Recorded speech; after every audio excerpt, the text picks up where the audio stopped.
For the last 4 months, I've been doing really good. I know that's not a long time for the average person, but for me, and that's, a very significant time period.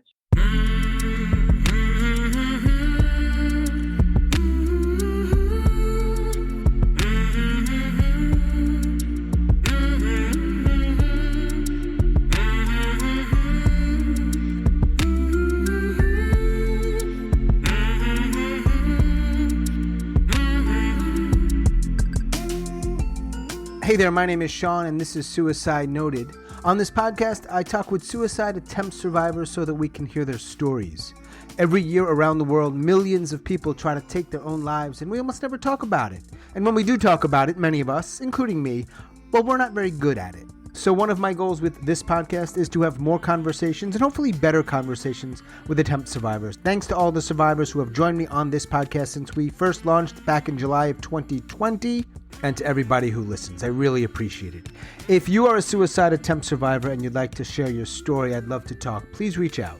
hello@suicidenoted.com or on Facebook or Twitter @suicidenoted. And we are talking about suicide, so please take that into account before you listen. I do hope you listen because there's so much to learn. Check the show notes for ways in which you can help this podcast, including a financial contribution. If that's not your jam, keep listening. We really appreciate it. And let folks know about the podcast. Share it on social media. I do think there's people out there that need to hear it. Today, I am talking with Angie. Angie lives up in Ontario, Canada, and she is a suicide attempt survivor. Hey, Angie. You're in your bedroom, which is colored purple. Yes, my favorite color. Everything in my life is purple. And you reached out to me, which I really appreciate. Why did you want to connect with me and then join me here? Because I think more people need to do what you're doing, and more people need to talk about suicide, be comfortable with it. I think there's such a stigma attached to it, and we need to do what you're doing, and we need to be more comfortable with it. Mm-hmm. Even me as a suicide attempt survivor, I think I'm still uncomfortable with it. So we need to change that for a lot of people. And I think you're doing an amazing thing, and I want to be part of that. I appreciate that. I really do. So do you think that we're just speculating here that when people hear us talking about it, you talking about your attempt and the aftermath, that it does help other people maybe get more comfortable talking about it, if that's one of the main goals? I really do, because I've listened to not all of your podcasts yet, but a lot of them, almost all of them so far. And that's brought me here. I've never publicly talked about it to anybody, very privately. There's a lot of shame that goes with it. People feel very ashamed about it. When people find out, it's a very shameful thing, and it really shouldn't be. It shouldn't be shamed upon. There should not be the stigma to it, because it's a mental health thing. It's people don't choose to do it, in my belief. Right. I don't think anybody really wants to ever attempt to or end their life. It's a decision that's made when there's no hope. There's no other option. I would agree with that. Yeah, I agree with you. This is totally random, but my sister's favorite color is purple. I'm just saying. I have 3 boys, so I feel I need to be a girl inside my room, because everything else in my life is very not purple. It's very blue and black. Gotcha. All right. So you have 3 sons? Yes, I do. By the way, before I start asking you all about your life, I'm curious, was there a particular episode, and you may not have an answer here, that stood out for whatever reasons? I really like them all, because they all understand it. And people who haven't experienced it really don't have an understanding of why or how people can get to the point of wanting to take their life, or even having that thought. Mm-hmm. So I really appreciate everything they all have to say. And it makes me feel, not that there is such a thing as normal, but a little more normal. Yeah. It makes me feel not so crazy, that the thoughts in my head are other people are in the same boat as me. What are or have been the thoughts in your head? So I've actually suffered from suicide ideation for, I want to say forever. My first attempt was when I was 13, which is a very long time ago. That was one of my most serious attempts. I was hospitalized for a while. I took a bunch of pills. I was found in the middle of a road by the police, and I spent some time in the hospital. I come from a family that really doesn't believe in mental health and or medication. So I grew up not believing that I have mental health diagnosis or illnesses. So I never got treated. I kind of just lived this life untreated. So I lived a life of, I have bipolar and borderline personality disorder and PTSD. And it really affects your life if you're not treated. Mm-hmm. So I lived a very, I want to say crazy, and I don't like using that word, but I went through periods of very manic, depressive, but I never was treated because my mother didn't believe in it. I was abused as a child sexually. So I had this very traumatic experience that I also didn't deal with until I was an adult and realized that I needed to get help, that I had these very real mental health conditions. So, that happened when I was 13. I stopped going to school at a very young age. The last grade I passed was grade 5. I don't know how it is everywhere else, but here, unless your parents agreed to keep you in a grade, they just kind of push you along. So that's what happened to me. And then in grade 9, I just didn't go to high school. I dropped out. I decided to work full time to take care of myself. And when I was 17, I met a boy. I fell in love, at least I thought I did. And for 6 years, I did my thing with him, but that ended because of my mental health. It was untreated. Our relationship needed to end because I just couldn't be in a relationship because I know my diagnosis, my mental health did not allow me to have a relationship. I couldn't be intimate with him because of my traumas. I would literally bawl my eyes out after we were intimate. And I was just so manic or depressed, and he didn't know how to deal with it. No fault of his own, but being with someone with such complex diagnosis untreated, it's not for anybody to deal with. It's not fair for anybody. So we broke up and I went on a spiral. I think a lot of things happened. I ended up getting pregnant with my oldest son. I had a lot of trouble parenting him. So my grandmother helped me parent him. That's when I had my second attempt, shortly after my oldest son was born. For years, I was just in and out of the hospital, psychiatric wards. I was diagnosed, misdiagnosed, and re-diagnosed with so many different things. I think it's a revolving door. Once you go into a psychiatric facility, it's like, you're in and out forever. I am a testament to that. Once you go there once, you can never stop going. For whatever reason, I don't know. But then I had this really great psychiatrist. It was about 4 years ago. She really just took her time. She kept me in the hospital for about 7 weeks, which is unheard of here. Usually stay in about 2 weeks. She really rearranged all my medication and really just sat down and wanted to know about me and my history, not just what happened with this episode. And she put me on what I call my life-saving drug. And it really stabilized me for what I will say the first time in my entire life. And for 2 years, I was stable. I was not hospitalized. I had no psychosis. There was no voices. Things were fantastic. But then this drug, it damaged a lot of my internal organs, my kidneys and liver. And so it had to be stopped because it was too damaging for me. And that was devastating for me because then I'm back at ground zero and trying to figure out the meds that worked. And so I became unstable again in the whole in and out of the psych ward. And so then April of last year, I attempted again. It was a pretty scary one. It's the same. I always take pills, try that way. And I was in the hospital for about 2 weeks. Ever since then, I've kind of been living in survival mode is what I say. I've never really been like living my life. I've just been Mm. surviving it. Mm-hmm. And then in September of this year, I signed up to do this really amazing DBT course they offer online.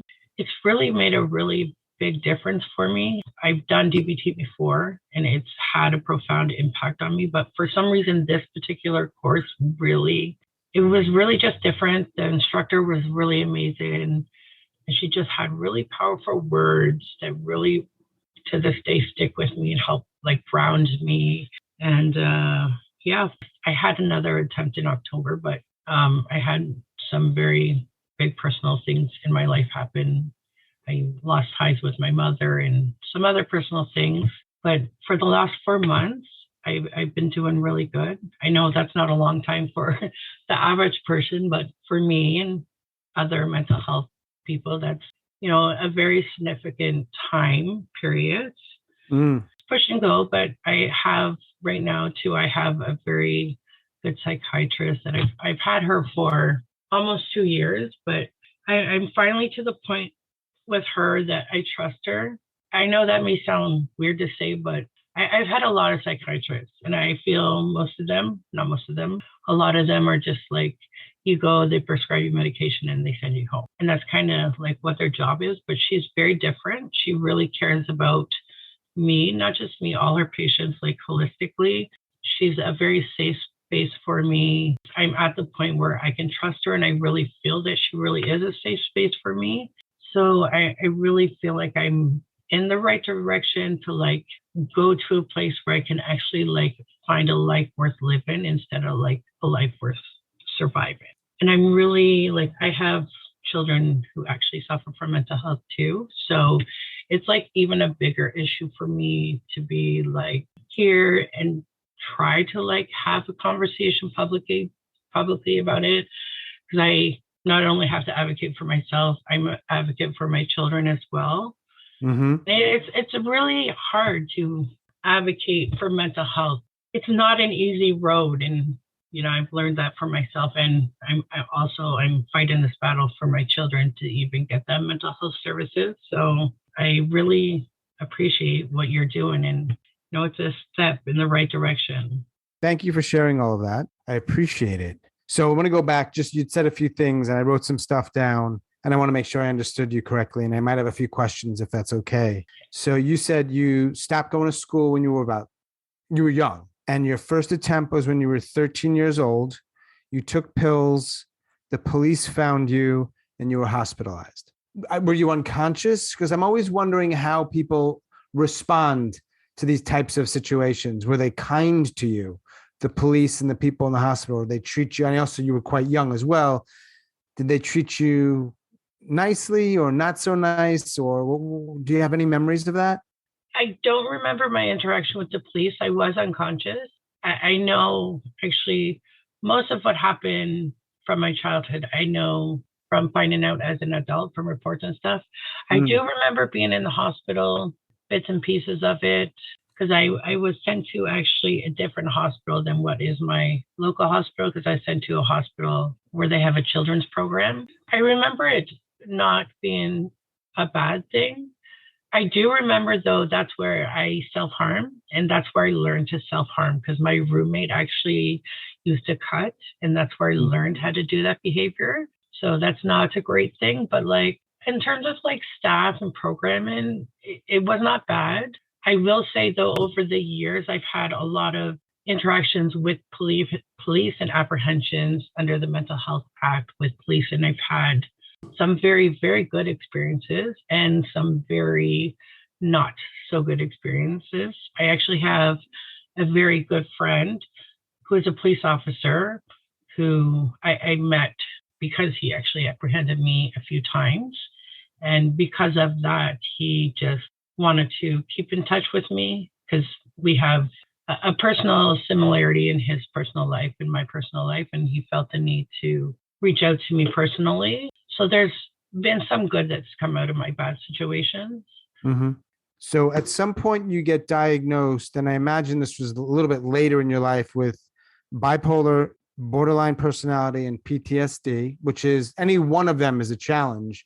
And you were managing all three and not necessarily being aware one of the things I thought about was, so you're a teenager at this point, or maybe in your 20s. You had said you had one attempt, you had the fairly long-term relationship with a guy, and then you had your first son, and that ended. How are you living? How are you making ends meet? I'm curious. So I worked since I was 14 years old. I've lived in shelters. I've lived on the streets. I lived in a group home as a teenager for about a year. So I've essentially done it all. I really did not have a glamorous life, a life worth living. Mm-hmm. I lived off and on with my mother. I did live with my grandmother for a while. After I have twins. After I had my twins, that was later in life when I was 30. I ended up getting my own apartment, and that's when I officially moved out on my own, and the shelters and group homes and all that nonsense was done with. Mm-hmm. My life was not stable. I still went through horrific stuff with my mental health and all that. But yeah, prior to that, it was like kind of like everywhere. I lived with friends. I lived with my boyfriend for a while. Yeah, it was not a nice life. I've seen and done things that I'm not proud of or didn't want to see, but that's part of a life, I guess, you live when you have mental health issues that are untreated. Yeah. And I recognize that now. It's not an excuse by no means, but I think if I had a more supportive family that would have helped me earlier, I don't think my life could have been a lot different, way more different actually. Sure. But even Sure. my family to this day, even with my children, they're not supportive in what I'm doing to support my children with their issues, and Mm-hmm. they disagree with it. But I know what I need to do and what I need to do for myself and for my children as well. So No doubt, supportive family or people make a huge difference, of course. yeah, And now, even it sounds like you already have a lot of things that are really hard, and now you got to battle that too, and advocating for your family, and then you're dealing with pushback. It sounds very, very difficult. Your second attempt, you'd mentioned, you said they were all from pills. Do you remember about how old you were for that second attempt? And then you said you were in and out of hospitals for a while. maybe about 25, 24. My question, I guess, and again, you may not know the answer here. You're 13, you try, you're in let's say your mid 20s when you try again. So there's several years that go by. Do you remember what was going on in that moment, or in those moments you decided to try, whereas the day before you didn't? Well, I know my first attempt, from at least my memories, it happened because my abuse had stopped. It was the year that my abuse stopped, which may seem odd to people, but nobody knew about it. And it was kind of, I didn't know what to do. I didn't have a supportive family. I didn't have anybody. And everything was wrong in my life. I had no other options at that time as a little girl. In my mind, I was. And that's just the only option I felt I had. So that was that time. The second time, I think it was similar, just a different situation. It was shortly after I got out of this relationship, and he was like the first love of my life. Things just spiraled, and I knew that we had only broken up because of my mental health issues. I was very aware of that. We didn't break up, and we didn't hate each other. We weren't mad at each other. I was just very aware. We were both very aware we couldn't be together because I was just so sick.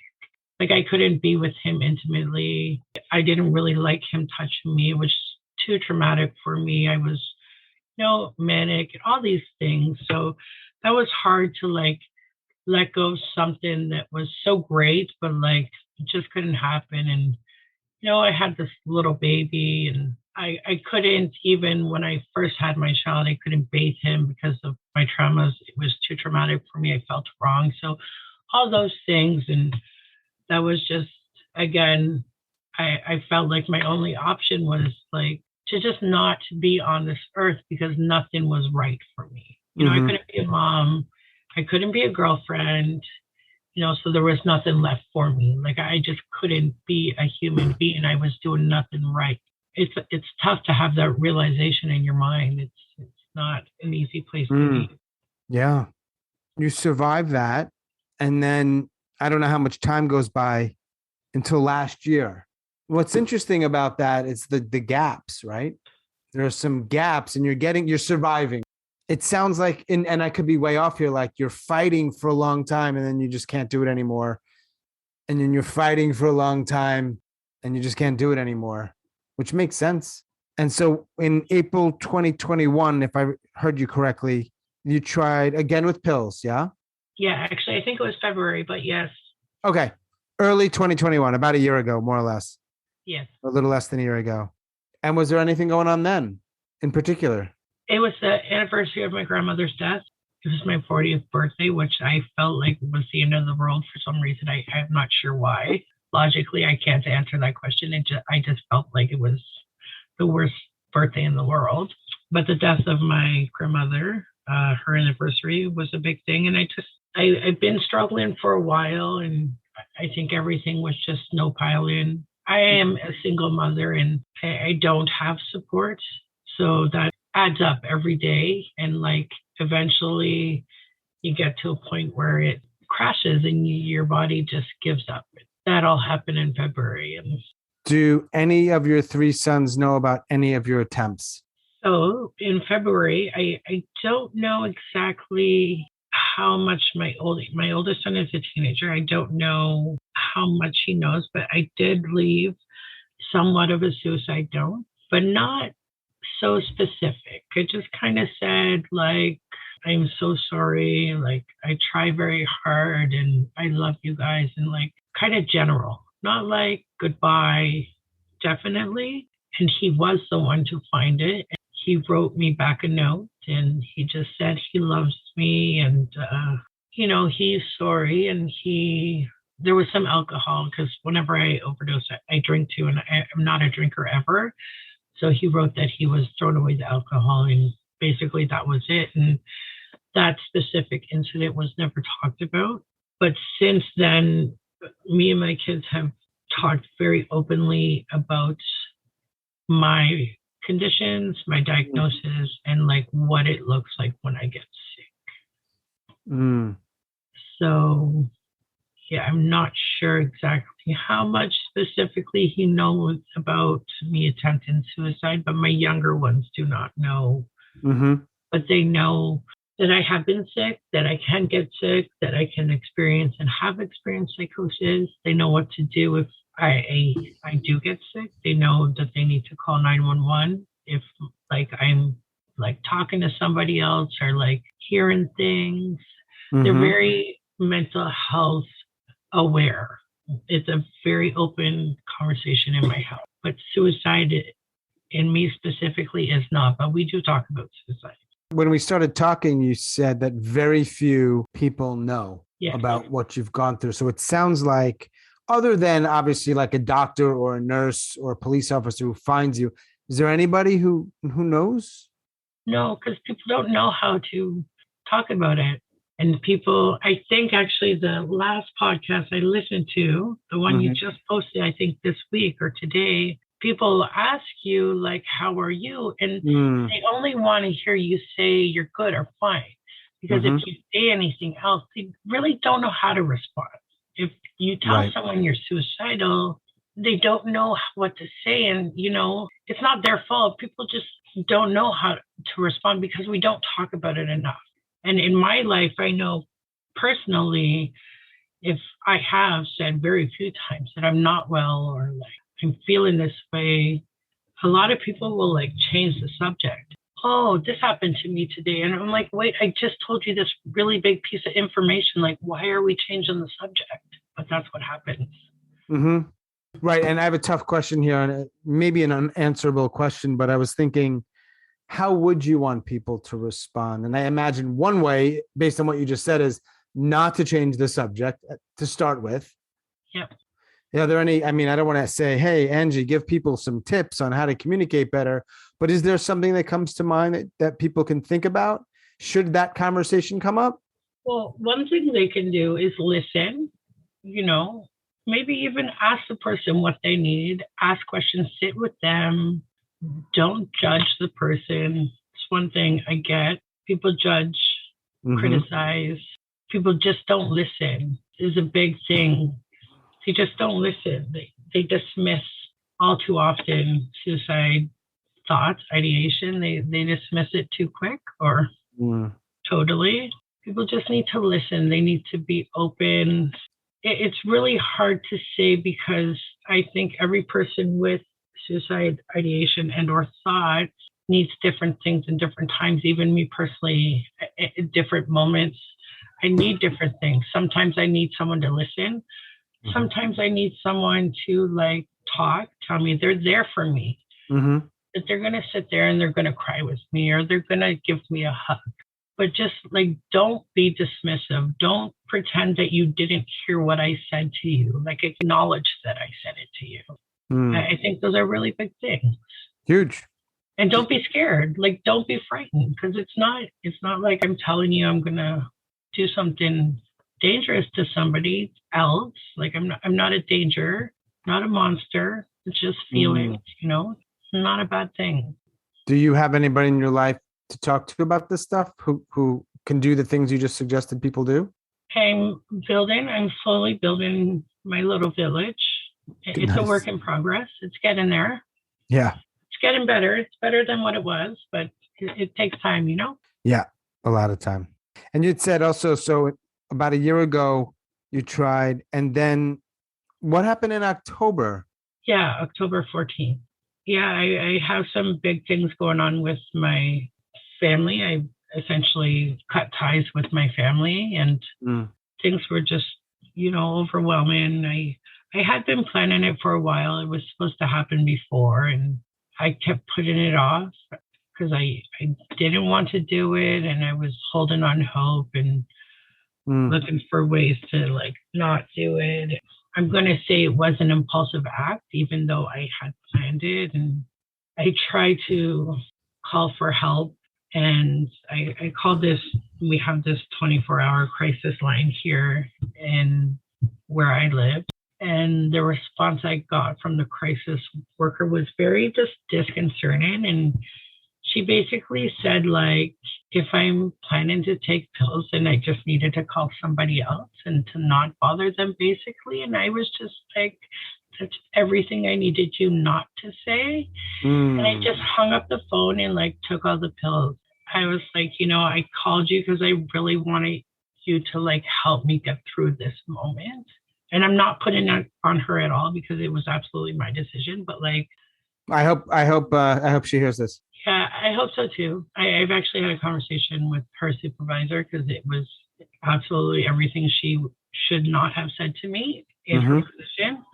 But it's little things like that that people, especially in her position and a lot of mental health professionals, doctors, nurses, crisis workers, they themselves need to educate them. I've been to the hospital too many times. I can't even count. I've been told some horrific things. I've been told by mental health nurses that I'm a waste of a life, that like things like that. And it's very unfortunate because most all the times that I've been to the hospital, I'm very sick. I'm not in my right mind. I'm, either psychotic or delusional or just very unwell. Mm-hmm. And, they're supposed to be there to help me to get me through it. Because when I'm well, I'm okay. I know what's what. And obviously, I wouldn't act the way I act when I'm unwell. So it's unfortunate that there is people like that. Well, eventually, when I get really good, is to be an advocate for people who can't advocate for themselves.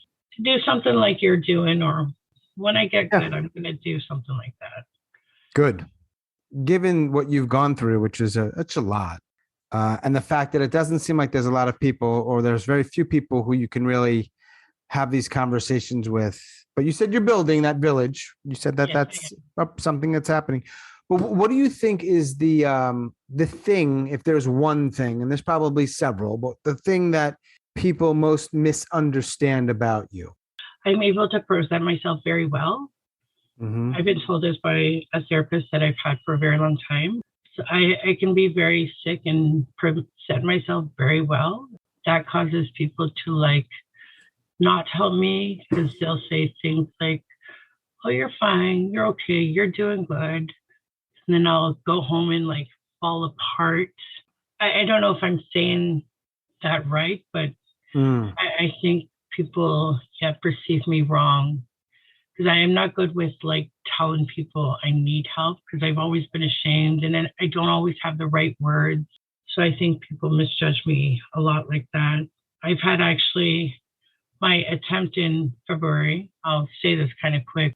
I had workers who were working with one of my little ones. His mental health workers, they were actually concerned about me because whatever was happening with me. And they called to do a wellness check on me. They called the police because they knew stuff was happening with me.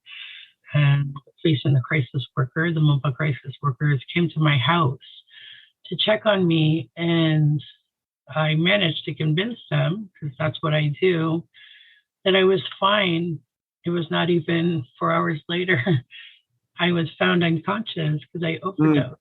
Yeah, so things like that. I send red flag, but then because I appear like well dressed, I'm not falling apart how they want me to, you know? Yeah, it's a good point you're making. That the idea that fill in the blank, mentally ill or whomever should present a certain way. And if we don't fit that, then it must mean something else. And it's like, you're just probably wrong. Yeah. You're not right. You don't know a lot. You're not asking questions. You're not. Yeah. We need to educate people better. And this is a great start, your podcast. I really appreciate what you're doing. I love this. No, thanks. I enjoy listening to them. Well, you'll be hearing yours soon. I hope you can listen to it. Some people have a hard time listening to themselves. Yeah, I don't know if I'll listen to my own, but right. Okay. Well, the other ones. but just know there will be people who hear it, and I'm sure will, like you have apparently with some of the other episodes, they will learn from it or benefit from it or whatever, which is great. I hope so. The last few months, in part due to the new DBT, that it's actually been it's been going well.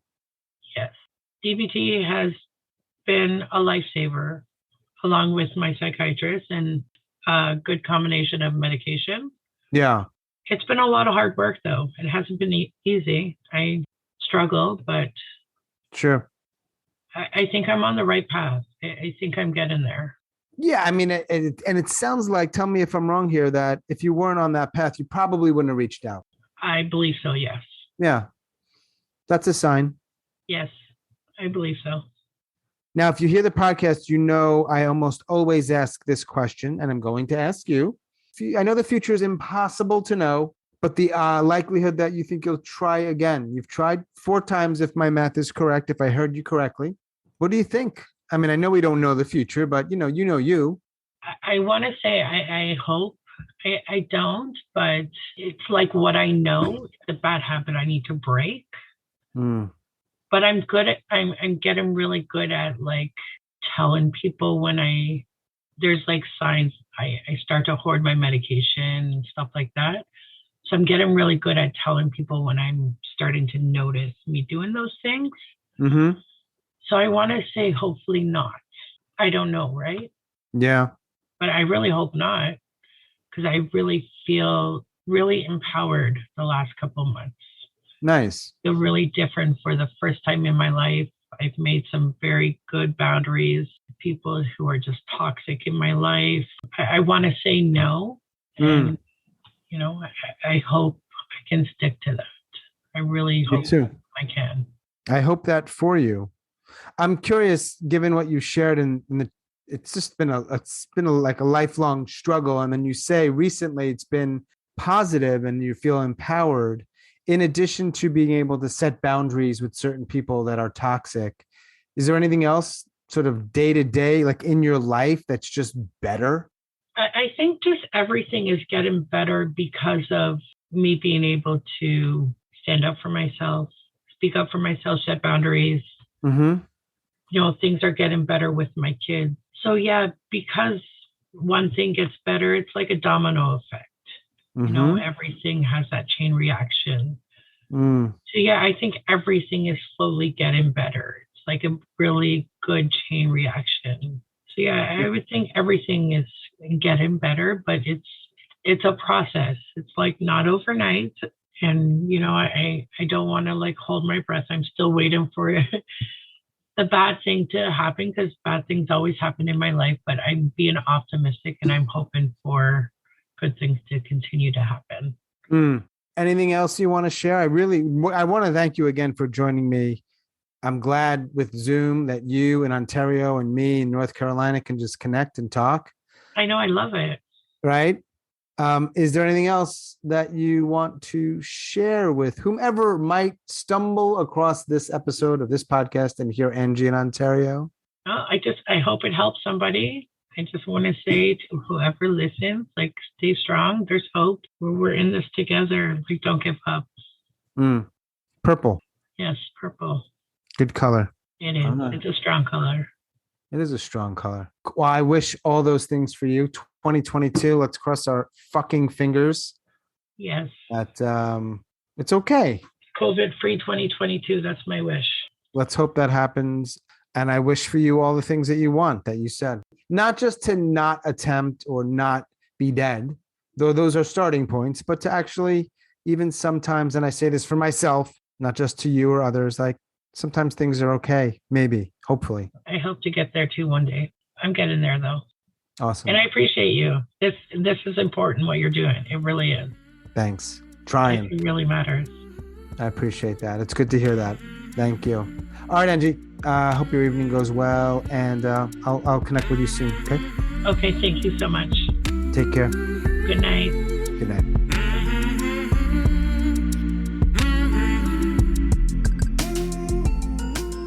As always, thanks so much for listening and all of your support. Special thanks to Angie up in Ontario. Thank you, Angie. If you are a suicide attempt survivor and you'd like to talk, please reach out. hello@suicidenoted.com, on Facebook or Twitter @suicidenoted. And please, if you listen on Apple, rate and review this podcast. It really helps people find it. And I think there are people out there that need to find it. Thanks so much. That is all for episode number 90. Stay strong. Do the best you can. I'll talk to you soon.